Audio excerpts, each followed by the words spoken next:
Hello, Inge. Hi. So today you wanted to talk about again about fragmentation. Yes. What did you want to discuss?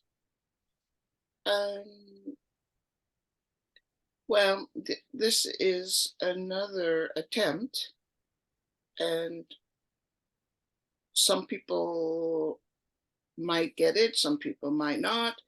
That's all okay. But it's another attempt to have people start looking at not only what they think, but how they think. People sort of place things in boxes. So, home life requires particular attention points, particular behavior. Grocery store, same thing, it's another box. On the road is another box.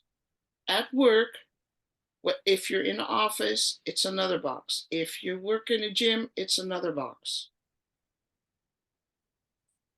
If people realize that these are not only masks that they put on for people to see, but in fact, they've adjusted their rhythm, their way of behaving, their way of talking. They go deeper, they will see they're also adjusting their vibration. If you adjust your vibration, you are selecting parts of yourself to present. So can I ask a question? Yes. Yeah. So but just to point out, let me actually show you something. Like this is a slide that we actually discussed, and this is like talking about body, mind, spirit, soul, and these are boxes, aren't Yes. they? So like you don't want to say that. So let me remove this. Yeah, you don't want to say that like putting things in boxes is necessarily bad. No. It It's helps us to very nice understand to things. organize. Yeah. And it's very nice to explain. But you just showed that diagram. Mm-hmm. But in what I was describing just before the diagram, you're only using your body and your mind. You're setting your spirit and soul on quiet. So out of this diagram, Mm-hmm. if you bring more of yourself in, then the entire diagram is active. Everything in that diagram then is active and integrated. Mm-hmm. You see, showing only what the body and mind is filtering and then calculating and then expressing, there's nothing wrong with that. Where it becomes a limitation is when spirit and soul are put on quiet because they're not active. Mm-hmm. When does this happen? When you are no longer conscious that you're choosing a certain behavior or choosing a certain presentation, when it becomes automatic. That's when parts of you are being put on quiet. Here we go. The more conscious we are of the how and what we do, the more you can remain completely active. You see? So it's sort of, if you've got 12 cylinders, but in daily life, you're used to just using 2 or 3 cylinders, the others start like going to sleep. Same thing in a car. Yeah. If you've got a car that's meant to be able to go 180 miles an hour, but all you ever do is to use the first or second gear, you're going to have problems and you're no longer going to have access to the other gears. Mm-hmm. Probably a funny comparison, Yeah, you can't But it drive works the 180 same. miles an hour. Yeah, it Yeah, works the same. it's not allowed. Yeah. Yeah, you Mhm. lose access. You lose the natural access.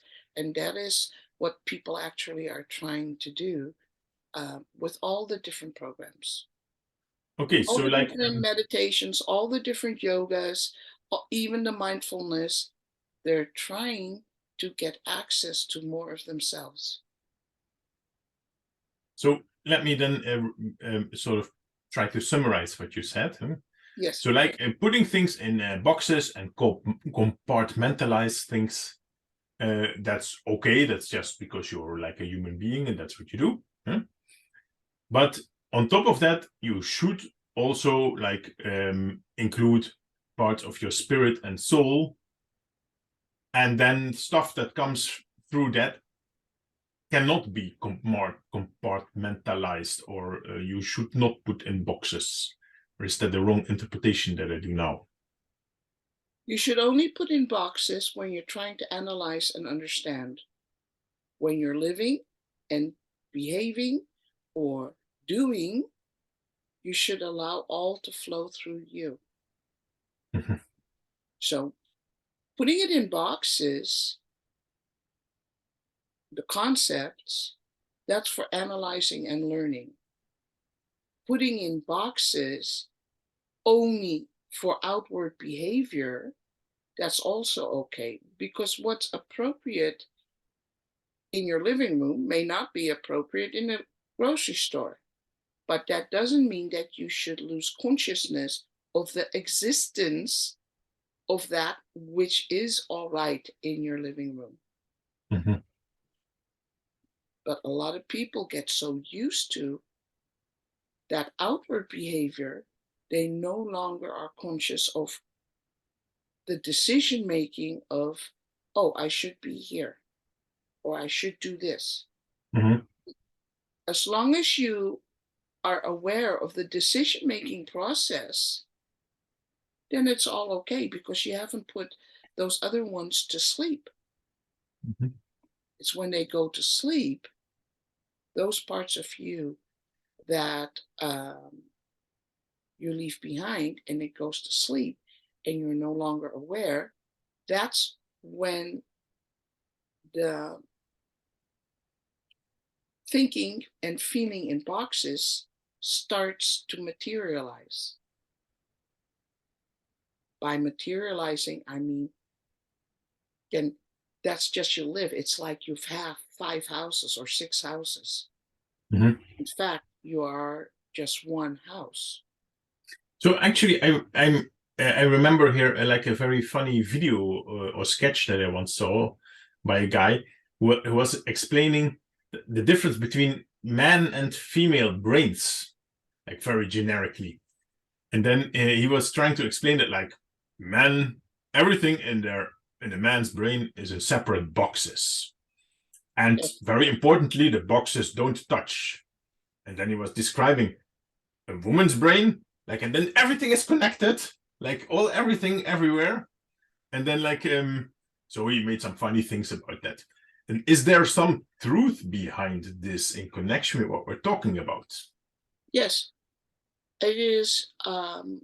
But even the way your brain works, it's partly inherited Mhm. structural um, design. It's also DNA design. It's also social design. A woman is just, people just, or other human beings just expect a female to be more comfortable with multitasking than a male. Aha. If this happens through hundreds, thousands of generation, then it becomes a process that the, the, the brain, the body is designed. It's part of evolution. We Mhm. are now trying to move beyond. Why? Because we're connecting to consciousness. We are again evolving, but what makes us be alive, what makes us be people, is also calling for an expansion of all. So we're talking male, female, but in body. When you're talking feminine and masculine in original vibration, there's the compatibility and they join, so they don't separate. They have their thing, but they don't separate. They integrate, they're compatible. It's like one side of a ball or something like that. Yes. Like one side is like for here, it has this light falling on it, and the other side is that light on it, so it looks different. Yeah, yeah. Okay. Yes. Whereas every man, every woman has both male and or feminine and masculine vibrations. What we'd like is that male and female start recognizing these are in-body roles. But if you take it to the extreme and you look at male, female, as if it's masculine, universal masculine and universal feminine, then it's sort of a misunderstanding of what the universal masculine and feminine is. Male, female is not universal masculine and universal feminine. Yeah, yeah. Okay, so there is this compartmentalizing that people do. Yeah. And is the main message that you want to give in this video, don't do it only, like also listen to like your mind, soul, or anything else that's in that direction. Leave the compartmentalization to outward behavior and outward presentation. Don't internalize. It's time to break down those walls. That's where the problem is. It's not the outside behavior or presentation. It's the fact that these little compartments have been internalized and people are no longer aware. That's what the whole problem is. Because if you want to go to the higher frequencies, the same thing is happening. People are saying, oh, I am functioning from the fifth dimension. In order to function from the fifth dimension, you must start with the third dimension because it's part of the whole. You want to go to the sixth, seventh, eighth, ninth. You don't just leave everything behind and go to the ninth dimension. You cannot function there unless you can function with also the lower vibration. It is not leaving one level and going to another. It's expanding to another level. So it's like there's people who have to do the opposite, of course. Yeah. So like, because very often it was thought of like, if you, for example, want to be a spiritual guru, you have to give up all your earthly possessions and like leave everything behind, and then like to sort of like float into the spirit realm, but like sort of still have a body, and that's it. Like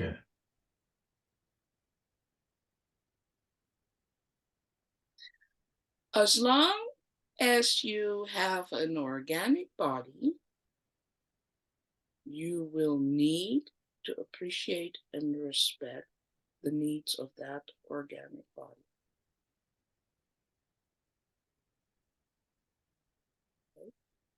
okay.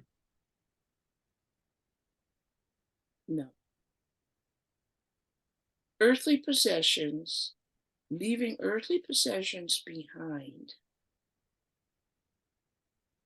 has room for interpretation. The value and the priority that you identify with the possessions, that's another story. So with gurus, they identify with, are you something because you own a car? Mhm. So then they've gone to the other extreme. Because many gurus claim to have given up all possessions. Who is paying for their food? Somebody's paying for their food. Many gurus or teachers live by donations. Somebody's going to work, so they have money to donate. Mhm. So that is sort of saying, I'm important because I trust that you will donate, but you must get used to having people donate. It doesn't work. Sorry. I hope I didn't offend anyone, but it doesn't work. What does work is that you realize you need food. You need money to buy food. Okay? When are you happy? When are you satisfied? When is enough enough? Those concepts are very important, critical to being able to move through the transformation. Are you satisfied with enough? And what is your enough? I'll give you an example. We were looking for a new secondhand car. Mhm. Right? That's our budget, a secondhand car, not a new car. So the salesman said, well, your wife is going to want this and that and this and that and blah, blah, blah, blah. I got on the phone. I said, excuse me, you're assuming that's what I want. This is what I want. I want a car that's reliable to go from point A to point B. Yes, I would like air conditioning, but that air conditioning isn't for me. It's because we have two dogs that cannot handle high temperatures. So if we're traveling for 3 hours and it's in the summer, it's very damaging to them. That is the only reason. Because if it was me, I'd roll down the window. I don't even want electric windows because I'm capable of those old fashioned things, except for all these cars. They all have electric windows up front. So, what is enough? Is a car a luxury? Yeah, in another lifestyle, maybe yes. But for some people, a second-hand car won't be enough. They want a new car. They want this, they want that. They want leather seats. So, what is your enough? How close are you to understanding what is enough?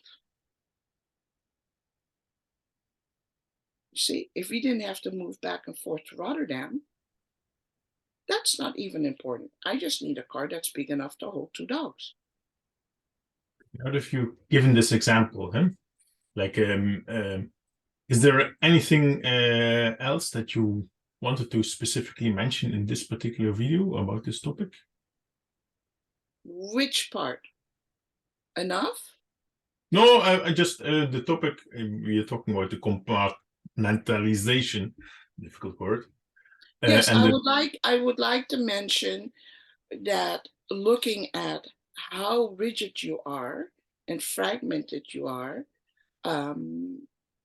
you will once again have to do the hard thing and take an honest look within at yourself. An honest look. It seems to be the scariest things that people do in the spiritual world when they're talking about moving on. People are still not wanting to look at all of themselves. They want to skip. They want to pass that up, and they want to go to the higher frequencies. You can't. Mm-hmm. If you try to jump to a higher frequency and you haven't embraced all of what you are, you're going to run into trouble in the higher frequencies. There will be confusion. There will be illusion. There will be trouble in identifying who and what are you communicating with, and deciding for yourself which information are you going to accept as truth for yourself. As we know, there are many truths. But if you haven't found the truth of yourself, how are you going to identify more information that is offered to you, whether it's part of your truth or not? That is what I would like to add. In conclusion, until the next time. Yeah. So is there any teaser that you want to give? Like, what are the topics coming up in future videos? You want to continue on this compartmentalization or other things? I think I would like to at least do 1 or 2 more videos about compartment. I can't even say the word. Yeah, if you say it more often, and like putting the things in boxes. Yeah. Mm-hmm. The diagram world that we have become. A diagram, that's how we are functioning. And I'd like to have at least 1 or 2 more to sort of round the diagram world off. The diagram world should only be to examine how we do what we do, how we got to what we think. And now you're going to do that through like a video like this, or through an exercise or meditation? I think I would like 1 more conversation like this, and then I would like to do a meditation where I take steps to in order to help people experience and accept and embrace all of themselves, and then connect with greater consciousness. I'm going to call it Connect with Greater Consciousness, and then it will be up to the individual how connected they are to see if they can experience the next layer or layers that are available to them. I stay away from the word dimension, again, because I don't experience the dimensions as separate. We can talk about like the meditation then at the end of the next video as a preparation of that one. Yes. Yeah. Okay, then yeah, thank you very much. You're welcome.